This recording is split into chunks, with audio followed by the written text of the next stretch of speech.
시편 147편.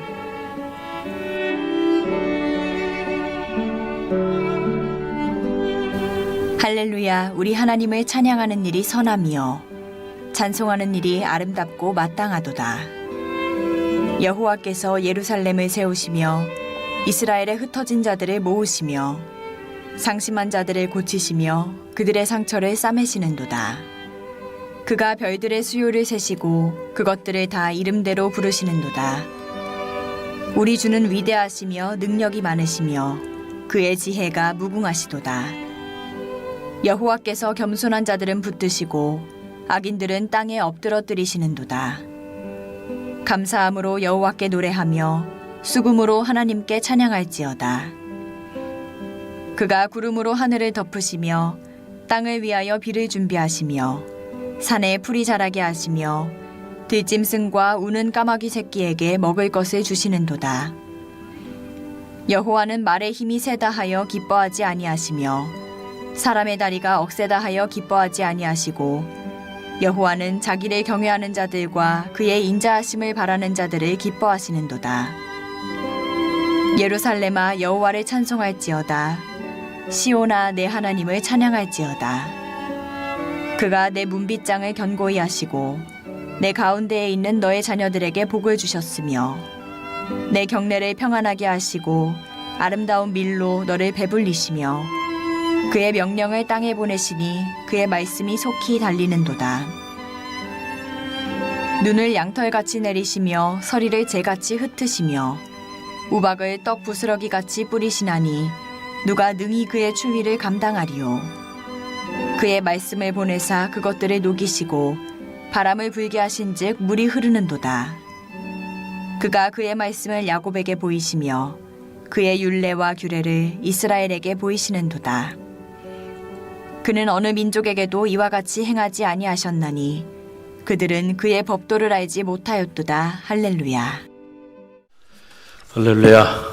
오늘 새벽에도 이렇게 이른 새벽 미명 주님의 품에 나오신 여러분 모두를 주님의 이름으로 축복하고 환영합니다. 오늘은 특별히 2021년 한 해 마지막 새벽 기도회로 하나님께 나아가는 그런 날입니다. 뭐든지 시작도 중요하지만 끝이 중요하죠. 시작보다 더 중요한 건 저는 마지막 끝이라고 생각해요. 한 해의 끝자리 이 첫 시간을 하나님과 함께하는 여러분들을 축복합니다. 하나님의 은혜가 여러분 가운데 가득 흘러 넘치길 바라고 2022년 대망의 새해 마지막 끝자리에도 이렇게 건강하고 아름다운 모습으로 함께 하시기를 간절히 바랍니다. 하나님의 은혜요. 하나님의 놀라운 축복이죠. 오늘 시편 147편 말씀, 참 오늘도 이 마지막 날 한 해의 끝자락에서 우리에게 놀라운 생명의 말씀을 하나님 허락해 주고 있습니다. Praise the Lord, 여호와를 찬양하라. 할렐루야, 이렇게 시작해서 또 할렐루야로 이렇게 끝을 맺는 그런 놀라운 찬양의 시입니다. 여러분, 여호와를 찬양한다는 거 그것이 무엇일까? 우리는 생각하기를 여호와를 찬양하라, 그러니까 그냥 새로운 노래로 이렇게 노래를 부르는 것을 찬양이라고 그렇게 생각하는 이들이 있어요. 그런데 시편이 말하는 찬양은 물론 그것도 찬양일 수 있어요. 그러나 그 의미는 그것보다는 훨씬 더 깊다라고 하는 사실을 우리가 알아야 한다. 호흡이 있는 자마다 여호와를 찬양하라. 모든 사람들이 노래하라. 무슨 모든 사람들이 성가대원이 돼서 성가를 불러라. 이런 일차적인 그런 수준의 이야기가 아니라는 거죠. 여기서 이 찬양하라라고 하는 이 말의 의미 안에는 경배하다, 예배하다, 섬기다, 높여드리다, 경외하다라고 하는 의미를 갖고 있는 거예요. 그러니까 호흡이 있는 자마다 여호와를 예배하라. 호흡이 있는 자마다 여호와를 경배하라. 호흡이 있는 자마다 여호와를 높여드려라. 호흡이 있는 자마다 여호와를 섬기라는, 호흡이 있는 자마다 여호와를 경외하라 라고 하는 그런 뜻이라는 사실을 여러분 꼭 기억하시길 바랍니다. 그런 의미에서 여호와를 찬양하는 삶이 여러분의 삶이 되시길 간절히 바랍니다. 그런데 새 노래로 찬양하라 그랬잖아요. 그러니까 또 어떤 이들 생각하기에 새로운 곡을 자꾸 만들어가지고 새로운 곡으로 부르면 새 노래로 찬양하는 것이라고 이렇게 생각하는 이들이 있어요. 이 시편이 말하는 새 노래는 그런 의미가 아니에요. 새로운 마음으로, 새로운 생각으로, 새로운 뜻을 가지고 새로운 영혼으로 여호와를 예배하고 경배하고 높여드리고 그리고 그를 경외하는 그런 삶을 살라라고 하는 그런 이야기예요. 갈릴리 교회는 성숙한 교회죠. 그러니까 이 말씀에 이 깊이 있는 의미를 알고 그리고 여호와를 찬양하는 그런 삶이 여러분 모두의 삶이 되길 바랍니다. 그래서 찬양 속에 현존하신다라고 하는 말은 여러분이 노래 부르는데 그 노래 속에 현존한다는 얘기가 아니고요. 바로 여호와를 예배하고 여호와를 경배하고 여호와를 섬기고 여호와를 높여드리는 새로운 마음으로 새로운 영혼으로 그리고 여러분들이 새로운 뜻을 가지고 그렇게 여호와 앞에 나가는 그런 삶의 자리 속에 하나님께서 현존하신다는 거예요. 할렐루야. 여러분의 삶이 그런 진정 새 노래로 여호와를 찬양하는 그런 삶이 되기를 주님의 이름으로 간절히 축원드립니다. 그러면은 왜 우리가 새 노래로 여호와를 그렇게 찬양해야 할까? 그 이유가 오늘 시편 147편 안에 조목조목 나오고 있어요. 첫째는 하나님은 회복시켜 주시는 분이시기 때문에 그렇다는 거죠. 여러분 2절 말씀 우리 함께 읽어봅니다. 2절 여호와께서 예루살렘을 세우시며 이스라엘의 흩어진 자들을 모으시며 자, 새 노래로 여호와를 찬양하라 하고 그러고 난 다음에 나오는 내용들이에요. 왜 여호와를 우리가 찬양해야 되냐면 여호와 하나님께서는 무너뜨리는 분이 아니라 세우시는 분이시고 그리고 여호와 하나님께서는 우리를 회복시켜 주시는 분이세요. 흩어진 자들을 다시 모으시는 분이에요. 여러분 어두운 영은요 흩어뜨리는 영입니다. 그렇죠. 사람들과 사람의 관계도 다 파괴시키고 가정도 파괴시키고 공동체도 파괴시키고 그래서 다 흩어뜨려 버려요. 그러나 하나님의 영은 common spirit이에요. 공동의 영이다. 그래서 성령이 임하면 흩어졌던 사람들도 하나로 모이게 되는 겁니다. 초대교회 역사는 그렇게 시작한 거예요. 심한 박해와 핍박이 있으니까 제자들을 비롯해서 주님을 따랐던 모든 이들이 다 흩어져 버린 거예요. 그런데 하나님의 영이 그들에게 불의 혀처럼 임하니까요. 그 성령을 받은 사람들이요. 누구도 흩어지는 자가 없고 목숨을 걸고 하나로 공동체를 만들면서 서로 내 것이라 주장하지 않았고 그리고 서로 모든 것들을 나누면서 교제하고 공동체를 이루어 가잖아요.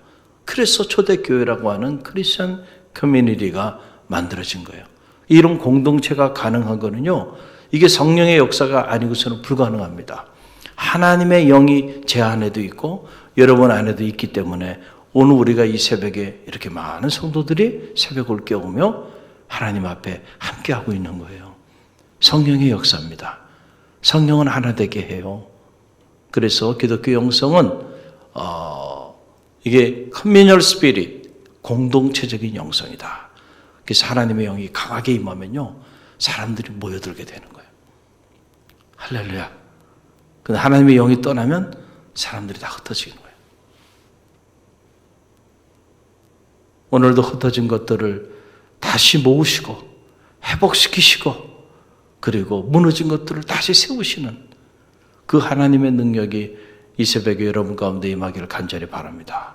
하나님 그런 분이시기 때문에 우리가 그 하나님을 찬양해야 한다. 또 하나는 여호와는 위로하시는 하나님이시기 때문에 우리는 그 하나님을 찬양하고 경배해야 한다는 거예요. 3절 보세요. 함께 읽습니다. 상심한 자들을 고치시며 그들의 상처를 싸매시는도다. 그러니까 하나님은 우리의 상처를 치유하여 주시고 그리고 상심한 자들을 고쳐주시는 분, 위로하시고 싸매주시는 분이 누구시냐면은 여호와 하나님이세요. 여러분 상처가 없이 살아가는 사람은 아무도 없죠. 우리는 누구나 크고 작은 이런 상처들을 가지고 살아가고 있어요. 그리고 그 상처가 우리 내면에 큰 내상이 돼서 내면에 큰 상처를 치유하지 않으면 눈에 보이지 않지만 우리 내면에 그 큰 상처가 나를 찌를 뿐만 아니고 내 주변에 있는 사람들을 또 아프게 상처를 또 만듭니다. 그래서 이 내적 치유라고 우리 안에, 우리 내면에 있는 그 마음의 상처가 치유가 돼야 돼. 그래 내가 행복해질 수 있고, 내가 행복해야 내 주변 사람들이 나로 인해서 행복해질 수 있어요. 그렇죠. 우리 갈릴리 교회는 우리 청장년들이 많은데, 청장년들이 육아도 해야 하고, 또 가정 살림도 해야 되고, 일도 해야 되고, 1인 다역들을 감당하는데, 여러분 보면요, 부모가 행복해야 자녀도 행복해요. 엄마가 행복해야 자녀들도 행복합니다. 그러니까 내가 행복한 건 나만을 위한 것이 아니고 내 사랑하는 자녀들을 위한 거예요. 엄마가 맨날 우울해. 엄마가 늘 스트레스 속에서 살아가요. 그러면은 그 자녀들에게 그것이 다 그 정서가 어떻게 돼요? 전이가 돼서 아이들이 어릴 때부터 그런 정서 속에 자라게 된다라고 하는 거죠. 그러니까 마찬가지예요. 교회도 마찬가지입니다. 담임 목사님 제가 늘 우울해. 늘 우울했고 늘 뭔가 불평과 원망 속에 살고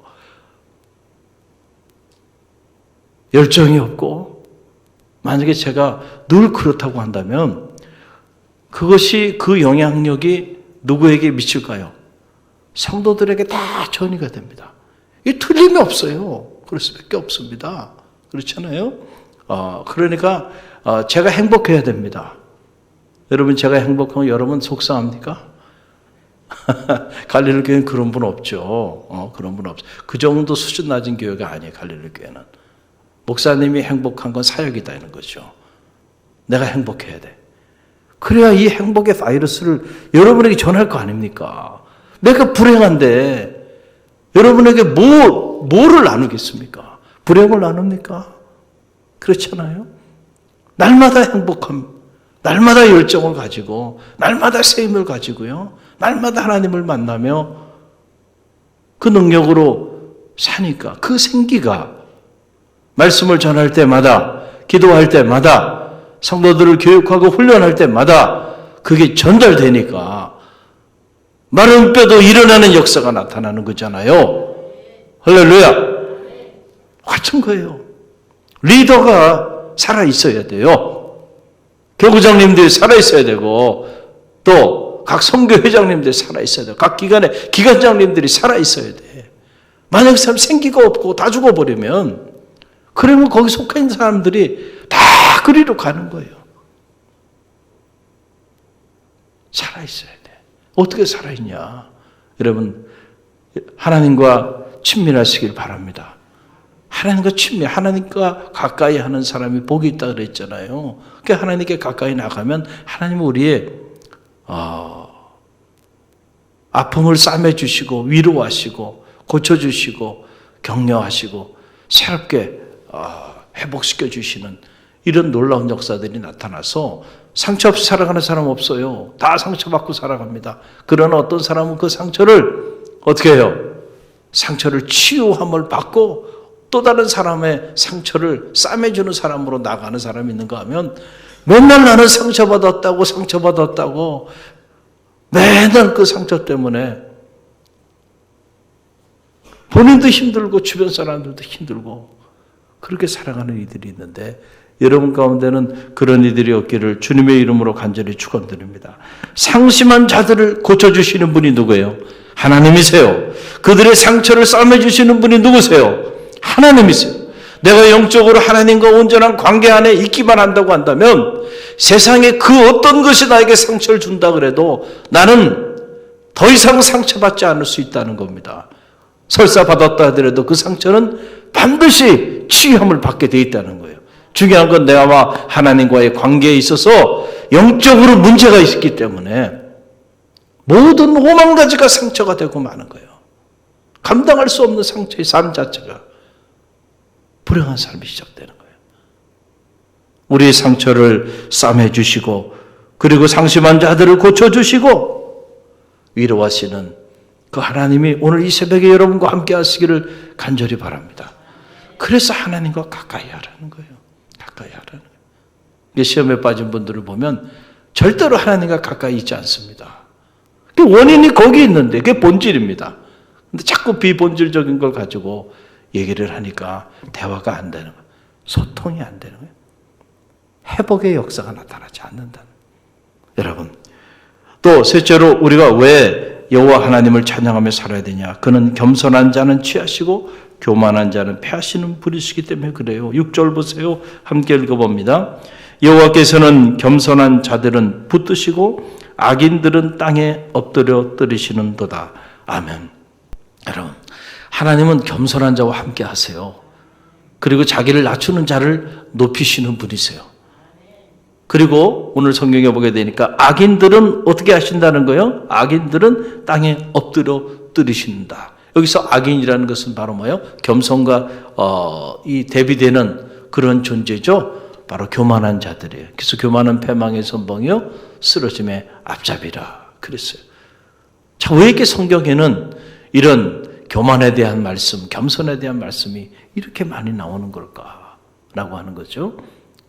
여러분, 전 세계적으로 가장 파급 효과가 큰 가장 유명한 신흥 종교 단체가 만들어졌는데 그게 바로 뭐냐면 자기 숭배입니다. 자기 숭배, self worship이라고 하는 자기 숭배. 이게 지금 전 세계적으로 자기를 숭배하는 이런 문화, 자기를 숭배하는 이런 그 현상들이요. 이게 어마어마하게 지금. 그래서 자기를 드러내고 자기를 찬양하고 자기를 경배하는 자기교가 생기고 있는 거예요. 자기교가. 이게 바로 뭐냐면 교만이에요. 교만. 여호와를 찬양하라 그랬잖아요. 그러니까 찬양의 대상은 여호와밖에 없다니까요. 할렐루야. 그런데 그 찬양의 대상이 여호와는 가로쳐버리고 거기에 누가 있어요? 내가 있어. 내가 우상이야. 나를 찬양하고 나를 경배하고 나를 드러내고 그런 거예요. 모든 SNS에도 보면 자기를 드러내는 일에 자기를 드러내고 보면 딱 두 종류로 나눠져요. 그래도 99.9%는 다 자기를 드러내. 복음의 통로로 사용해야 되는데 복음의 통로로 사용하지 않고 뭐로 사용해요? 자기를 드러내. 나 이런 곳에 가서 이렇게 맛있는 걸 먹었다. 나 이런 곳에 가서 내가 이렇게 좋은 시간을 보냈다. 자꾸 자기를 드러내. 자기 과시. 그렇게 자기중심적인 사람들이 어떻게 여호와를 경외할 수 있을까요? 그런 일이 일어나지 않아요. 그래서 자기의 자존심의 문제가 되거나 자기에게 뭔가 조금이라도 손상이 되면 견디지 못합니다. 여러분, 그 여호와를 경외하는 사람의 삶의 모습이 아니죠. 그 성도도 아니죠. 그리스도인도 아닌 거예요. 그리스도인은요, 자기를 부인하고 누구든지 나를 따라오려거든 자기를 부인하고 자기 십자가를 지고 나를 쫓을지니라 그랬잖아요. 자기 부인, 나를 부인하고 내 삶의 주인으로 주님을 모실 수 있는 분, 그런 분들이 주님의 제자가 되는 거예요. 근데 내가 자꾸 살아있어. 주님이 중요한 게 아니고 내가 중요해. 주님도 나를 위해서 존재하지 내가 주님을 위해 존재하는 게 아니야. 여러분, 이런 생각을 가지고 살아간다고 한다면 어떻게 주님의 역사가 나를 통해서 나타날 수 있겠나요? 할렐루야.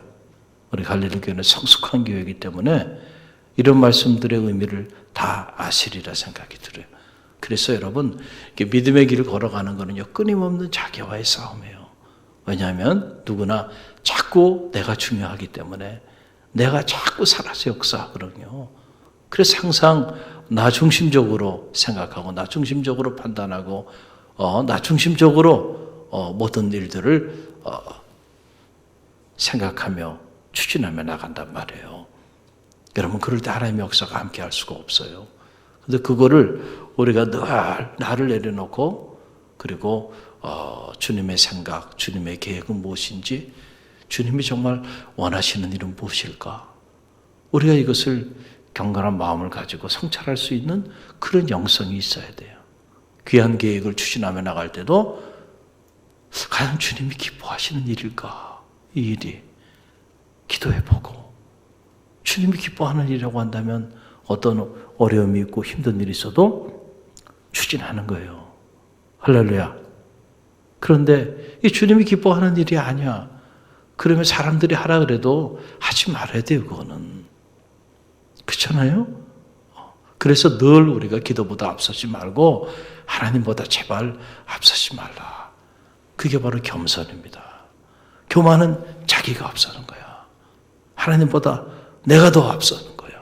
이 위험한 거예요. 위험한 거예요. 하나님은 겸손한 자와 함께 하시고요. 교만한 자는 패하시고 무너뜨리시는 분이시다는 거예요. 저는 바라긴 여러분 모두가 겸손한 자가 돼서 하나님의 은혜와 축복을 마음껏 누리는 그런 갈릴리 교회 성도들이 되시길 간절히 바랍니다. 또 여호와 하나님은 여호와를 경외하는 자들, 그런 자들을 기뻐하시는 분이시기 때문에 여호와를 찬양하라고 말씀하는 거예요. 여러분 11절 보세요. 함께 읽어봅니다. 여호와는 자기를 경외하는 자들과 그의 인자하심을 바라는 자들을 어떻게 하시는도다? 기뻐하시는도다. 그러니까 여호와 하나님이 기뻐하는 사람은 여호와를 경외하며 사는 사람들이에요. 그의 인자하심을 바라는 자들이에요. 그것이 그 뭐예요? 여호와를 찬양한다는 말의 의미 안에 있는 거잖아요. 그래서 그런 자들, 여호와를 찬양하는, 여호와를 경외하고 그의 인자하심을 바라고 예배하며 섬기는 그런 자들 하나님이 기뻐하시기 때문에 여호와를 찬양하라는 거예요. 그래서 찬양 속에 하나님이 현존하신다는 말은 그런 의미의 내용인 걸 우리가 알아야 한다는 거죠. 저는 말하기는 여러분 모두가 하나님이 기뻐하는 사람들이 되시길 바랍니다. 하나님이 여러분의 가정을 봤을 때, 야, 모함의 가정 너무너무 아름다워. 하나님이 기뻐하는 가정이야. 아무하무게 권사님, 하나님이 참 기뻐하는 사람이야. 할렐루야. 갈릴리 교회, 정말 세상에 그렇게 많은 교회들이 있지만 갈릴리 교회 정말 하나님이 너무너무 기뻐하는 교회야. 할렐루야. 우리가 그렇게 살아야죠. 하나님이 더 근심이 되는 대상이 되면 안 돼. 그렇죠? 아무하무게 가정 너무너무 근심이 돼. 하나님 마음에 근심이 돼. 응? 우리가 하나님을 근심케 하는 그런 삶을 살면 안 돼. 그런 공동체가 되면 안 돼. 믿음의 길을 걸어. 하나님을 기쁘시게 해드리는 그런 성도, 그런 가정, 그런 교회가 되기를 간절히 바랍니다. 또 어떤 자가 하나님을 경외하고 그의 인자하심을 바라. 이게 바로 Praise the Lord, 여호와를 찬양하라. With new songs, 새로운 노래로. 여러분의 삶이 그런 삶이 돼서 하나님의 기쁨의 대상이 되시길 간절히 바랍니다. 또 여호와 하나님은 우리의 자녀와 우리의 가정과 우리의 삶에 복을 주시는 분이라는 거예요. 여러분 이 사실 꼭 아세요. 13절 14절 함께 읽어봅니다. 13절 14절 그가 내 문빗장을 견고히 하시고 내 가운데 있는 너희 자녀들에게 복을 주셨으며 내 경례를 평안하게 하시고 아름다운 밀로 너를 배부르시며. 자, 여호와를 찬양하라. 그리고 그 다음에 나오는 내용들입니다. 자, 여호와 하나님께서 내 문빗장을 견고하게 하시고 내 가운데 있는 너희 자녀들에게 복을 주신다. 우리의 가문을 축복하시는 분이 누구세요? 여호와 하나님이신 줄 믿으시길 바랍니다. 여러분의 자녀를 정말로 축복해 주시는 분이 누구예요? 여호와 하나님이신 분 믿으시길 바랍니다. 그렇잖아요? 여러분이 여러분의 생각대로, 여러분 뜻대로 여러분의 자녀의 인생을 책임질 수 있나요? 여러분, 우리가 그럴 수 있다고 한다면 자녀 문제 가지고 걱정할 이 세상의 부모는 아무도 없습니다. 그러나 자녀 문제만큼 부모 뜻대로 되지 않는 일이 또 없어요. 그렇단 말이에요. 그러나 하나님이 함께 하시면 아무리 망나니 같은 자녀도요, 저 세인트 어거스틴 같은 위대한 하나님의 사람으로 하나님 변화시킬 수 있다는 사실을 여러분 꼭 믿으시고요. 자녀 때문에 마음이 무너진 이들이 있다고 한다면 용기를 내십시오. 그럼에도 불구하고 희망이 있습니다. 여러분이 눈물로 모니카처럼 기도할 수만 있다고 한다면 눈물의 자식은 망하지 않아요. 할렐루야. 그 기도하는 어머니의 그 기도, 그 날마다 새벽을 깨우며 자녀를 위해, 자식을 위해 기도하는 어머니가 있는데 그 어머니의 기도가 어디로 가겠습니까? 결국은 자녀들의 축복의 문을 여는 동력이 된다는 사실을 꼭 기억하세요. 그래서 믿음의 부모로서 가장 여러분이 잘하는 일은 자녀를 위해 새벽을 깨우며 기도하는 일이에요. 그것보다 자녀를 위해서 여러분이 할 수 있는 더 큰 일이 어디 있겠나요? 하나님 여러분의 기도를 외면하지 아니하시고 여러분의 자녀들에게 복을 빌어주시고 여러분의 경내에 하늘의 평화로 채워주시는 그런 놀라운 역사가 나타나기 주님의 이름으로 간절히 축원드립니다. 이처럼 시편 147편에 보게 되면 여호와를 찬양하라 여호와를 찬양하라 하고 그리고 여호와 하나님께서 이런 일을 행하시고 이런 일을 행하시는 분이시다. 여호와를 찬양하라 하나님은 이런 분이시다. 계속 이런 말씀이 시편 117편 안에 기록되어 있는 것을 보게 돼요. 우리가 어찌 이 여호와를 찬양하지 않을 수 없겠는가? 찬양하지 않을 수 있겠는가? 오늘 2021년 마지막 이 새벽 기도에 나오신 여러분을 축복하고 한 해 동안도 여호와를 찬양하는 삶이 여러분 가운데 있었기에 오늘 저와 여러분이 있고 2022년 대망의 새해 정말 여호와를 찬양하는 삶이 여러분의 삶이 되시기를 주님의 이름으로 간절히 축원드립니다.